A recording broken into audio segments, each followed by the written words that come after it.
बिस्मिल्लाहिर्रहमानिर्रहीम। अस्सलाम वालेकुम। आज हम बात करेंगे नैब का एक बड़ा अहम कारनामा और एक बड़ी अहम डेवलपमेंट सामने आई है, और वो है जो माली जराइम और वसाइल की गैर कानूनी मुंतकिली की रोकथाम के लिए इंसदाद मनी लॉन्ड्रिंग और माली मुआवनत बराए दहशतगर्दी एक सेल कायम किया गया है। आप जानते हैं कि एक केस फाइल हुआ था और ये डॉक्टर आसिम के ख़िलाफ़ जो नैब रेफरेंस फाइल हुए थे, उसमें एक बात सामने आई थी कि जो ये लोग मुलव्वस होते हैं दहशतगर्दों की माली मुआवनत में, और जो ज़ियाउद्दीन हॉस्पिटल है और वहाँ पर उनको ना सिर्फ माली मुआवनत दी जाती थी, उनका इलाज भी किया जाता था कराची में। डॉक्टर आसिम के ख़िलाफ़ इस केस में बड़ी दफ़ा हमने इसकी डिटेल्स बताते रहे और आपको सारी चीज़ें आपके जो नॉलेज में लाते रहे। बिल्कुल, क्योंकि ऐसा कोई सेल पहले कायम नहीं था नैब में, और नैब सारे के सारे मामले पर जो ख़ुद भी कन्फ्यूज़ था और अदालतें भी मुलज़मों को रिलीफ देती थीं कि इसके बारे में नैब ने कोई अलग से काम नहीं किया या इसके ऊपर वर्किंग नहीं हुई। अब नैब ने एक सेल कायम किया है जिसको कहा गया है AML एंड CFT। ये जो जराइम और वसाइल की गैर जो माली जराइम और वसाइल की गैर कानूनी मुंतकिली और उसकी रोकथाम के लिए इंसदाद मनी लॉन्ड्रिंग और माली मुआवनत बराए दहशतगर्दी का मुकाबला, ये एक सेल कायम किया गया है। इसमें यह कहा गया है, जो ज़राए के मुताबिक जो नैब की रिपोर्ट सामने आई है, कि दहशतगर्दों की माली मुआवनत के मामलात की तहकीकात करने की असल ज़िम्मेदारी FIA के पास होगी। नैब के जो सीनियर ओहदेदार हैं उन्होंने ये कहा है कि AML और CFT सेल मालियाती कार्रवाई और दहशतगर्दी की माली इयानत को रोकने के लिए financial action task force FATF secretariat और मुतलका स्टेक होल्डर्स से ये रब्ता करेगा। 2019 में securities and exchange commission of Pakistan SCCP, जहाँ पर कंपनीज रजिस्टर होती हैं, FATF की सिफारिशात की बुनियाद पर गैर सरकारी तंजीमों के लिए इंसदाद मनी लॉन्ड्रिंग और दहशतगर्दी के लिए माली इयानत रोकने के लिए हदायत जारी की थी। और आपको पता है कि फिर मुख्तलिफ जो तंजीमें हैं जैसे जमात दावा है और बाकी जमातें हैं, उनकी जो फाइनेंशियल जो उनके वेलफेयर एक्टिविटीज़ थी वो सारी की सारी बंद की गई थी, और उनका जो जितनी भी प्रॉपर्टीज़ थी वो हक़ सरकार ज़ब्त की गई थी। नैब की जानिब से अब ये रिपोर्ट सामने आई है कि मनी लॉन्ड्रिंग की हौसला शिकनी के लिए अथॉरिटी ने इंसदाद मनी लॉन्ड्रिंग और दहशतगर्दी के लिए माली इयानत का मुकाबला करने के लिए सेल कायम कर दिया है। और इस सेल का मकसद क्या होगा? इस सेल का मकसद होगा कि एक बाकायदा पूरा एक डिपार्टमेंट बना दिया गया है विद इन नैब, जो इन मामलात को, सिर्फ इन मामलात के ऊपर वर्किंग करेगा और ऐसे केसेस को डील करेगा, ताकि जो मिक्स ना हों जो मामलात करप्शन के हैं या जो बाकी मामलात हैं वो, और ये जो माली मुआवनत है दहशतगर्दों की, ये मामलात आपस में मिक्स ना हों। नैब के जो अहदेदार हैं उन्होंने अपनी जो रिपोर्ट में ये कहा है कि बदउनवानी के ख़िलाफ़ अक़वाम मुत्तहिदा के कन्वेंशन UNCAC के रुकन होने के नाते ब्यूरो के लिए लाजिम है कि वो बदउनवानी को ख़त्म करने के लिए सेल कायम करे और एहतसाब सब के लिए की पॉलिसी अपनाते हुए पाकिस्तान को बदउनवानी से पाक करे। उन्होंने कहा कि नैब इंसदाद बदउनवानी का एक आला इदारा होने के नाते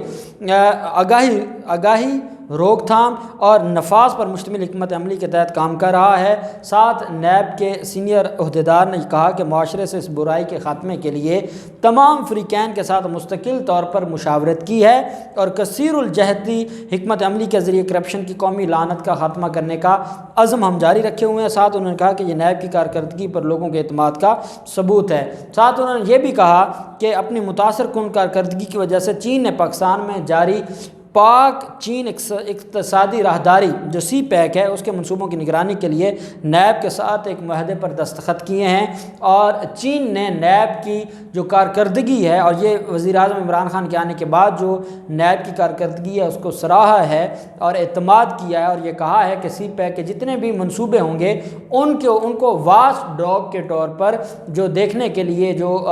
एक मुआहदा किया है नैब के साथ कि आप इन सारे मामलात को देखेंगे। बयान में यह भी कहा गया कि नैब ने अपने क़याम के बाद से ही कानून के मुताबिक बराह रास्त और बिलवास्ता 814 अरब रुपए की वसूली की, जबकि 2020 में 323 ارب روپے کی ریکارڈ وصولی کی گئی، ریکوری کی گئی۔ یہ براہ راست بھی ہے اور بالواسطہ بھی ہے، کیش کی صورت میں بھی ہے، اور یہ پراپرٹیز کو جو منجمد کیا گیا یا ان کو نیلام کیا گیا اس کی صورت میں بھی ہے۔ اس کے علاوہ احتساب عدالتوں میں اس وقت 1273 ریفرنسز پر سماعت جاری ہے، جن میں سے سزا کا تناسب تقریباً 66% ہے۔ ہمارے ہاں جو کرمنل جو لا ہے یا جو عام ہماری عدالتیں ہیں جیسے پنجاب پولیس جن کو ڈیل کرتی ہے، ایف آئی اے کے معاملات ہیں یا اینٹی کرپشن کے معاملات ہیں، وہاں پر آپ جانتے ہیں کہ جو جنرل کرمنل ہمارا ایک پروسیس ہے اس میں جو سزا کا تصور ہے یا جو پرسنٹیج ہے سزا کی وہ صرف 32% ہے، اور جو تقریباً 70%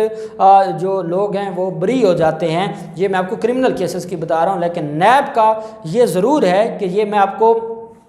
ہوائی بات نہیں کہہ رہا، زبانی کلامی بات نہیں کہہ رہا، یہ باقاعدہ جو ریکارڈ کا حصہ ہے یا جو ریکارڈ پر باتیں آئی ہیں اس کے مطابق 66% جو نیب کے کیسز ہیں اس میں سزا ہوتی ہے، اور 44 جو پرسنٹ ہے اس میں 34 جو پرسنٹ ہے اس میں اس پرسنٹیج میں لوگ بری ہوتے ہیں۔ تو یہ نیب کی ایک بڑی کارکردگی ہے۔ اب یہ جو مالی معاونت کا معاملہ ہے، آپ جانتے ہیں ہمارے ملک میں بڑی بدقسمتی ہے، 2 ممالک کے بارے میں کہا جاتا ہے کہ وہ ہمیشہ جو اپنے جو فرقہ واریت کو پناہ دیتے رہے یا فرقہ واریت کو مالی معاونت کرتے رہے۔ ہم نے ایران پر بھی الزامات لگتے سنا، ہم نے سعودی عربیہ پر بھی الزامات لگتے سنا، اور اس کے علاوہ بھارت بھی یہاں پر دہشت گردی کو پروموٹ کرنے کے لیے فنڈنگ کرتا رہا، اسرائیل بھی فنڈنگ کرتا رہا ہے، امریکہ جیسے ممالک سے بھی لوگ بیٹھ کر فنڈنگ کرتے رہے، افغانستان سے لوگ بیٹھ کر نہ صرف دہشت گردی کرتے رہے بلکہ دہشت گردوں کو فنڈز بھی دیتے رہے۔ تو ان سارے معاملات میں یہ بڑا ضروری تھا، اور ایف اے ٹی ایف سے ہمیں 100 اختلاف ہو، لیکن ایف اے ٹی ایف سے جو ہمیں فائدہ ہو رہا ہے وہ یہ ہے کہ ہماری اپنی جو چھوٹی چھوٹی خامیاں تھیں، ہمارے جو اپنے مسائل تھے، چاہے وہ اس وقت دشمن کا اعلیٰ کار بن چکا ہے ایف اے ٹی ایف اور وہ ہمیں انتقام کا نشانہ بنا رہا ہے، لیکن یہ بھی حقیقت ہے کہ اس کی وجہ سے کافی قانون سازیاں ہوئی ہیں، کافی وہ کام جو ہمیں کرنے چاہیے تھے، جو ہمارے فائدے کے لیے تھے، جو پاکستان کے لیے بہتر تھے، لیکن وہ کام نہیں ہو رہے تھے اور وہ کام رکے ہوئے تھے یا کسی نہ کسی وجہ سے پینڈنگ تھے۔ تو اس کے آنے سے جو ایف اے ٹی ایف کی وجہ سے جو ہماری ایس ای سی پی ہے، سیکیورٹی ایکسچینج کمیشن ہے، ان کی طرف سے بھی،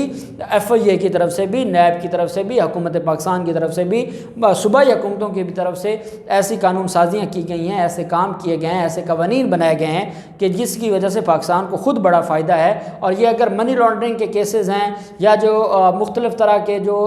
دہشت گردوں کی مالی معاونت کے کیسز ہیں، اگر اس میں نیب کا یہ جو سیل ہے یہ کامیاب ہو جاتا ہے اور یہ اس میں روک تھام کا بڑا ذریعہ بن جاتا ہے، تو یہ ایک پاکستان کے لیے نعمت ہوگی۔ جو اندرونی اور بیرونی فنڈنگ ہوتی ہے دہشت گردوں کو یا اس طرح کی جو انتہا پسند تنظیمیں ہیں یا جو فرقہ واریت پھیلانے میں ملوث ہیں، ان کے لیے تو یہ ایک بڑا ایک اچھا جو کارنامہ ہے میں سمجھتا ہوں نیب کا، یا ایک اچھی ڈیولپمنٹ ہے، اور نیب کے اچھے کاموں میں سے یہ بھی ایک اچھا کام ہے۔ اللہ کرے کہ جیسے یہ بنایا گیا، جو اس کا منشور ہے، جس نظریے کے تحت بنایا گیا اس کے مطابق یہ کام کرے۔ جو بھی اس میں مزید کوئی ڈیٹیلز ہوں گی ہم آپ کے ساتھ شیئر کرتے رہیں گے۔ اللہ پاک پاکستان کا حامی و ناصر ہو۔ بہت شکریہ۔ اللہ حافظ۔ پاکستان زندہ باد۔